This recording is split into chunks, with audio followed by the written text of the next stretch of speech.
তো পিঠা আর কেক বানানোর জন্য এখানে আমি বক্স ভরে ফ্রিজে আম কচলে রেখে দিয়েছিলাম। অনেকগুলো পাকা আম ছিল, তো পাকা আমগুলো থেকে 2 বক্স বের করেছি। এখানে আমি ময়দা, তারপরে চালের গুঁড়া, এরপরে হচ্ছে বেকিং পাউডার, আমগুলো এভাবে কচলে নিয়েছি, ডিম দিয়েছি। তো এভাবে করে স্বাদমতো লবণ দিয়েছি। চিনি দেওয়ার প্রয়োজন মনেই করি নাই, যেহেতু এত প্রচুর মিষ্টি, এত মিষ্টি পাকা আমগুলো।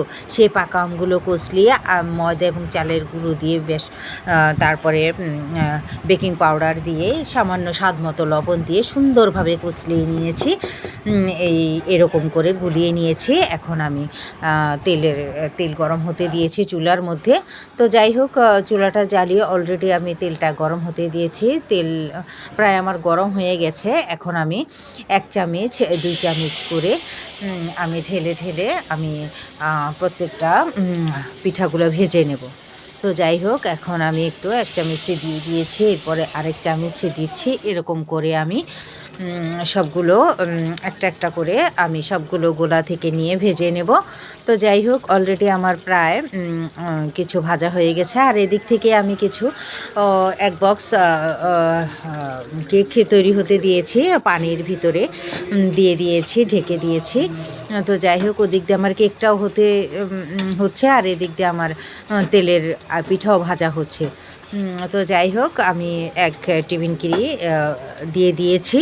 তো দেখা যাক কতটুকু হয়। তো এদিক থেকে আমার এখন দেখি প্রায় আধা ঘন্টা হয়ে গেছে। হয়ে আসছে কিনা একটু দেখি, একটা টুথপিকের মাধ্যমে আমি একটু পরীক্ষা করে দেখি আমার ভিতর পর্যন্ত হয়ে আসছে কিনা কেকটার। তো যাই হোক, দেখলাম যে না, হয়ে গেছে। তো এখন আমি একটু নামিয়ে ঠান্ডা করতে দেব। তো যাই হোক, ঠান্ডা প্রায় হয়ে গেছে। এখন আমি একটা প্লেটে বেড়ে নিচে, দেখতে পাচ্ছেন এত সুন্দর হয়েছে। এরকম করে আমি দুটো আমি বানিয়েছি, একটা দেখিয়েছি আর একটা দেখালাম না। এত টেস্ট হয়েছে যা বলার মতো না। আপনারা এভাবে বাসায় ট্রাই করে দেখবেন। আমের কেক এত অসাধারণ টেস্ট। তো যাই হোক, অলরেডি আমার তেলের পিঠাগুলো হয়ে গেছে। আমি একটা প্লেটের মধ্যে বেড়ে নিয়েছি, টিস্যুর পেপার দিয়ে নিয়েছি তেলগুলো চুষিয়ে যাওয়ার জন্য। তো আশা করছি আপনাদের কাছে ভালো লাগবে। ভালো লাগলে এভাবে আপনারা বাসায় ট্রাই করে খেয়ে দেখবেন। অসাধারণ একটা টেস্ট, আমি বললে কি হবে? তো ভালো লাগলে কমেন্ট করুন।